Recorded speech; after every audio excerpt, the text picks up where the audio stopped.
ABC News Now. Good to know. There is a new book out directed especially at single ladies. It's called You Lost Him at Hello, A Saleswoman's Secrets to Closing the Deal with Any Guy You Want, and a long title. And Taryn Winterbrill is here to tell us if it works.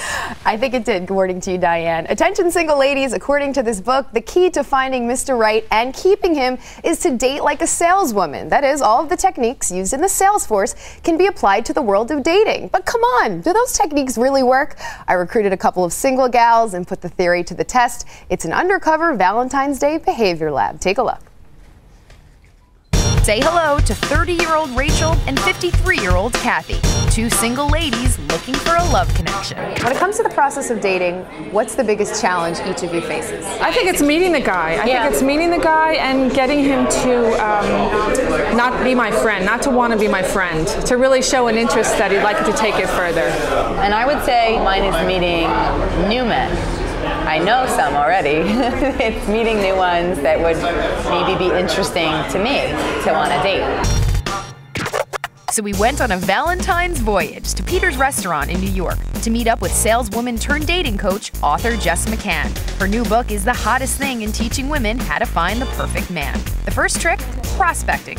It's like a cold call in sales. Prospecting basically means looking for business. A lot of women have the mentality of, I'm not going to do anything. As a salesperson, I couldn't sit home on my couch and go, a customer will call me when I least expect it. I have to actually go out and visit customers and get business. And that's what prospecting means. It means you physically have to do something in order to meet men, whether it be getting online, going to parties, asking friends, and approaching men at bars and clubs. How do you prospect? Tip number 1, the C factor. Smile, make eye contact, and have positive energy. He'll come to you, but he has to have that buying sign. So the C factor is very important. He's not going to come up to you if you don't give him the C factor. And now that you have his attention, how do you start a conversation?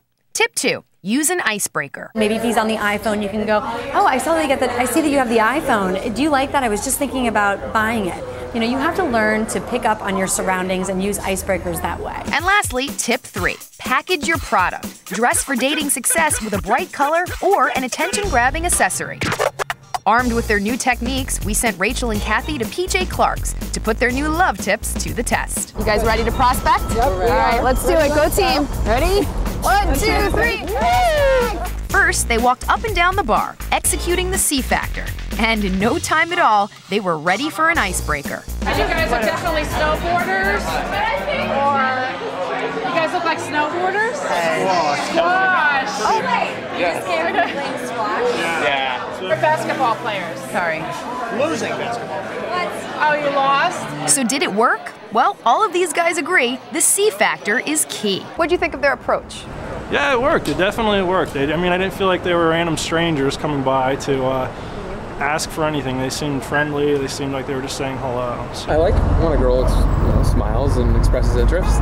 Makes it easier to initiate conversation. And with one day to Valentine's, Rachel and Kathy both feel more confident that Mr. Right is right around the corner. Just keep doing this, you will see a result, and you'll see it really quickly. All right, thanks a lot. Thank you very much. So you guys are going to use these techniques again? For sure. Yeah, definitely. And the important thing, Jess, is they didn't lose them at hello. You did not. You have them at hello. It's great. All right. So I think mission accomplished. Yeah. What do you think? Definitely. We did it. Yes, Good job. awesome. We did it. High five. Woo! Here's the prospect. Successful.